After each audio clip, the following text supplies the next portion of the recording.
બાળકો, આપણે પાઠ 2નો ભાગ 1 જોઈ ગયા. હવે ભાગ 2માં અભ્યાસ સ્વાધ્યાયના પ્રશ્નો સમજીશું. અભ્યાસમાં પ્રશ્ન 1, નિમ્નલિખિત प्रश्नों के उत्तर दीजिए, જે આપણે ભાગ 1માં લખી ગયા છે.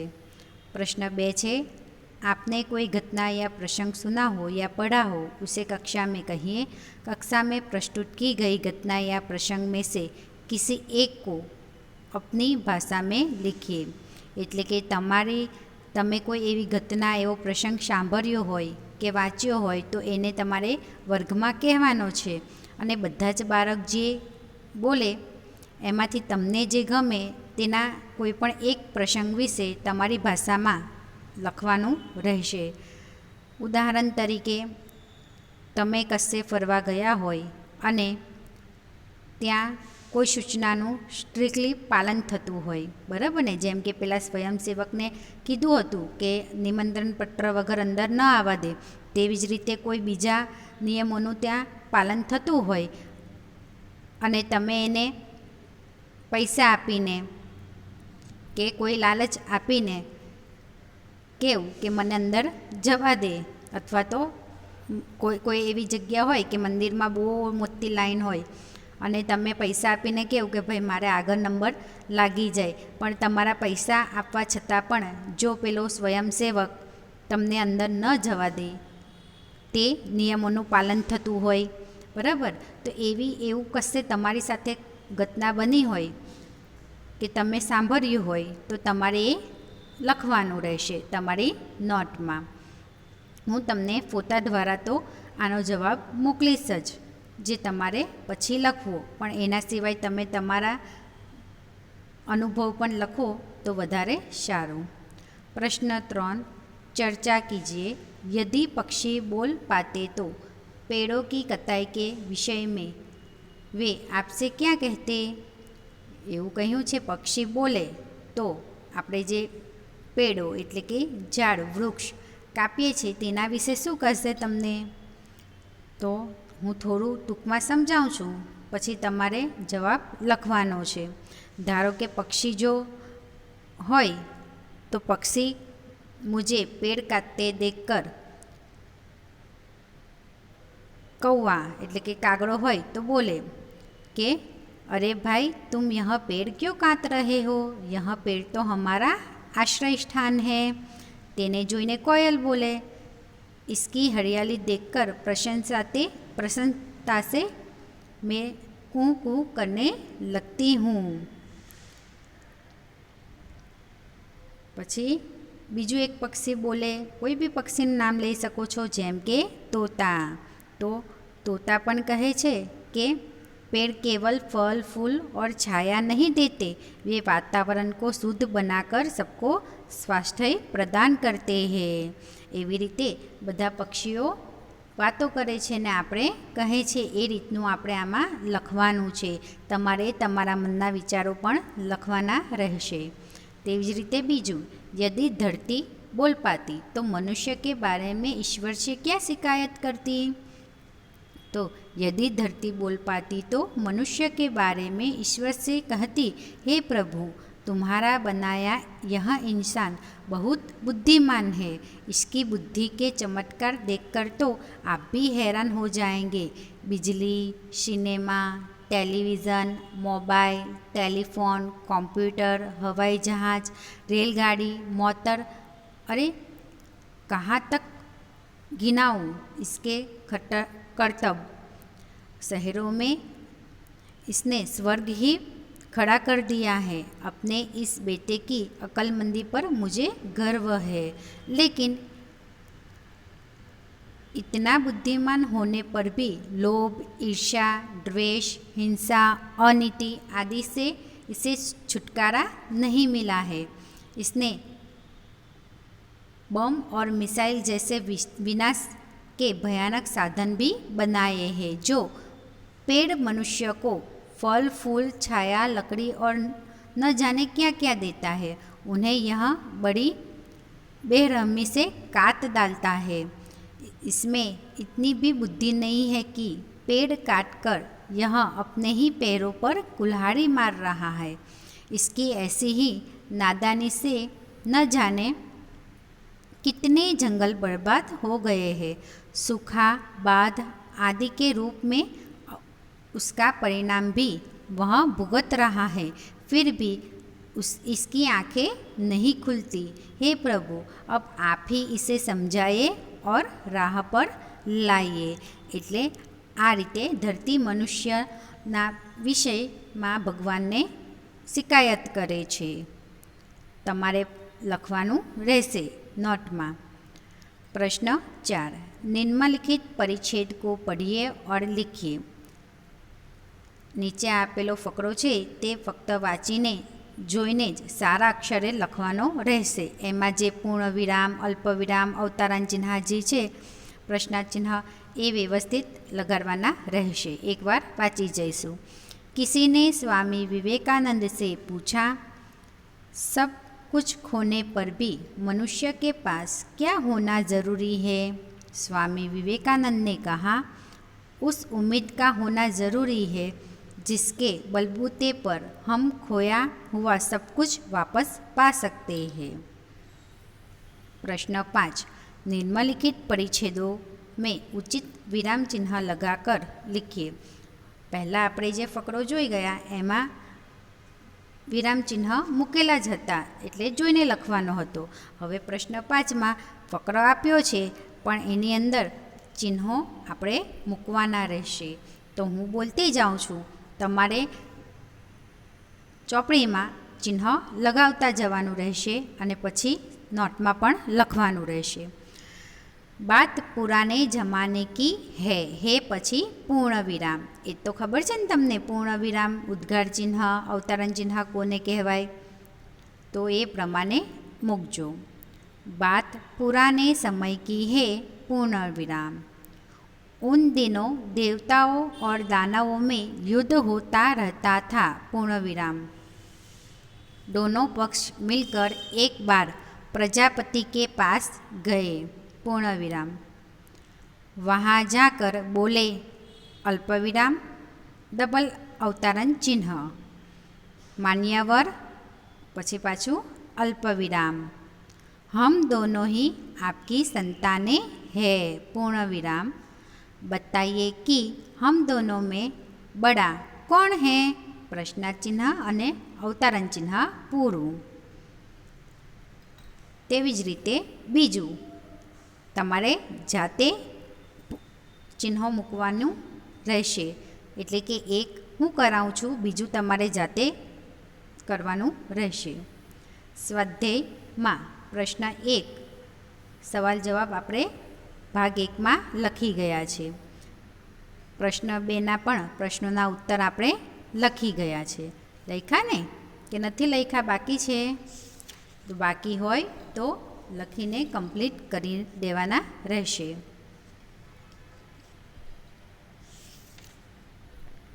प्रश्न 3, उचित विकल्प के सामने गोला कीजिए। એટલે કે સાચો વિકલ્પ હોય ત્યાં આગળ ગોળ આપ્યો છે, તેમાં તમારે ગોળને પેન્સિલ વડે પૂર્ણ કરવાનું રહેશે। પહેલા, नरेंद्र ने लड़के को क्या दिया? नरेंद्र ने लड़के को चव्वनी दी। तो तमारे आ चव्वनी छे ते गोळमां गोळ करवानुं रहेशे। समारोह के मुख्य अतिथि कौन थे? महादेव गोविंद रांदे। त्रीजू, स्वयंसेवक क्या देखकर लोगों को यथास्थान ले जा रहा था? निमंत्रण पत्र। થઈ ગયું। चौथा, स्वागत समिति के सदस्य रांदे को किस ओर ले जाने का प्रयास कर रहे थे? मंच।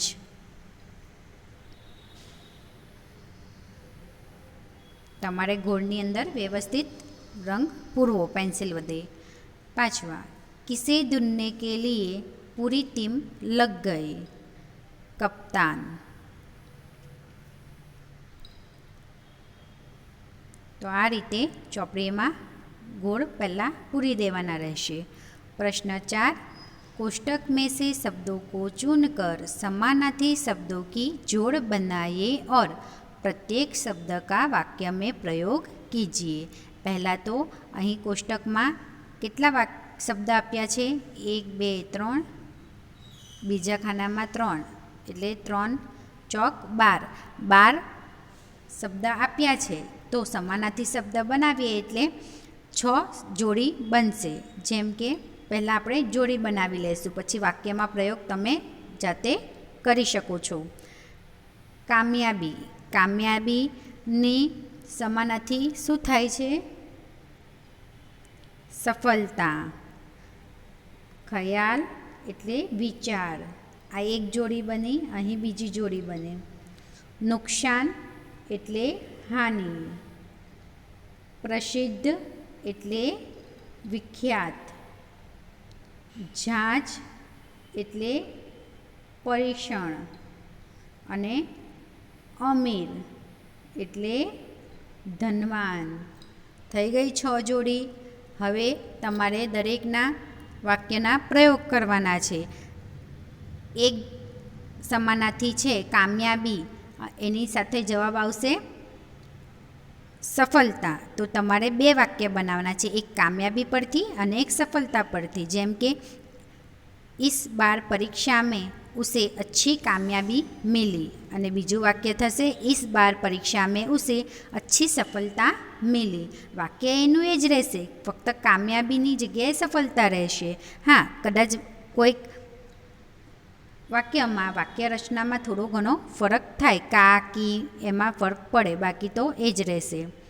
આપકા ખ્યાલ અચ્છા હૈ, તો આપકા વિચાર અચ્છા હૈ. બરાબર, એટલે ખૂબ જ સરળતાથી તમે લખી શકશો. તમારે એક જ વાર વાક્ય બનાવવાનું વિચારવાનું છે, પછી બીજું વાક્ય આપોઆપ બની જશે. ભાષા સજ્જતા. ભાષા સજ્જતા એમાં વ્યાકરણવાળું હોય છે, જે વ્યાકરણ વિભાગ હોય છે. બરાબર ને? આપણે ચેપ્ટર 1માં વ્યાકરણમાં વિશેષણ શીખી ગયા ને, તેમાં વિશેષણમાં મેં કહ્યું હતું 5 પ્રકાર છે, તો 3 આપણે શીખી ગયા. હવે બાકીના 2 વિશેષણ આ चैप्टर में सीखिए. निम्नलिखित वाक्यों को पढ़िए. राधा ने 2 लीटर तेल मंगवाया है. किशन ने 50 ग्राम इलायची खरीदी. राहुल थोड़ी चीनी लेकर आया. पिताजी बाजार से कुछ सब्जियां लाए. उपरोक्त वाक्य में 2 लीटर, 50 ग्राम, थोड़ी, कुछ शब्दों का रेखांकित किया गया है. ये शब्द नापतोल को दर्शाते हैं. तो जो शब्द किसी वस्तु के नापतोल को दर्शाते हैं उसे परिमाणवाचक विशेषण कहते हैं. આમાં ખૂબ ધ્યાન આપવું બાળકો. જો 2 લિટર 50 ગ્રામ એ પાછું નિશ્ચયવાચક સર્વનામ પણ થઈ શકે, નિશ્ચયવાચક. બરાબર ને? નિશ્ચિત સંખ્યા છે 2 લિટર 50 ગ્રામ એ સંખ્યા છે, અને થોડા એ પાછું અનિશ્ચયવાચક પણ થઈ જાય સર્વનામ, અનિશ્ચયવાચક વિશેષણ પણ થઈ જાય. બરાબર? તો આમાં ઘણી ભૂલ પડી શકે છે. થોડા, કુછ એવું આવે તો આપણે એવું સમજી લઈએ કે આ તો અનિશ્ચિતવાચક વિશેષણ છે, પરંતુ તમારે આખું વાક્ય વાંચવાનું છે. જો અહીં શું છે? તેલ, ઇલાયચી, ચીની, સબ્જીયા. સમજાયું? એટલે આવી બધી વસ્તુ આપણે ક્યાંથી લાવીએ છીએ? બજારમાંથી ટોલીને લાવીએ છીએ, ખરું ને? તો એ જે વસ્તુઓના નામ આપ્યા હોય, જે આપણે ખરીદીને લાવીએ છીએ, જે વધારે પૂરતું માપીને લાવવામાં આવે છે લેવા જઈએ તે વખતે, તો એવા જે શબ્દનો ઉપયોગ થયો હોય એટલે તમારે સમજી જવું કે આ નાપતોલ બતાવે છે, એટલે એને પરિમાણવાચક વિશેષણ કહેવાય છે. निम्नलिखित वाक्यों में से परिमाणवाचक विशेषण को छाट कर बॉक्स में लिखिए. હવે તો તમને આવડી જ ગયું ને. 2 मीटर कपड़ा दीजिए. 2 मीटर. दिनेश ने बहुत मिठाई खाई. बहुत. राधा ने चाय में थोड़ा दूध डाला. थोड़ा. मीना ने 1 किलो हल्दी લી 1 કિલો. બરાબર, તો આ આપણે જવાબમાં લખીશું. તમારે ચોપડીમાં જવાબ લખી દેવાનો રહેશે. એની પછી બીજા વાક્ય આપ્યા છે એ વાંચીશું. મેરા કામ પૂરા હો ગયા, वह आदमी जा रहा है, यहाँ घोड़ा है, मुझे कोई किताब दे दीजिए, वे कौन लोग थे? तो उपरयुक्त वाक्य में रेखांकित शब्द मेरा, वह, यह, कोई, कौन सर्वनाम है. आ बधाने શું કહેવાય? સર્વનામ. કોઈ નામની જગ્યાએ જે શબ્દનો ઉપયોગ કરવામાં આવે તેને સર્વનામ કહેવાય છે. તો અહીં મેરા, વહ, યહ, કોઈ, કોણ એ શું છે? સર્વનામ છે ને. ये शब्द संज्ञा की विशेषता बताते हैं. जब सर्वनाम किसी संज्ञा की विशेषता बताते हैं तब उसे सार्वनामिक विशेषण कहते हैं. જ્યારે કોઈ સર્વનામ સંજ્ઞાની વિશેષતા બતાવે છે તો તેને સાર્વનામિક વિશેષણ કહેવાય છે.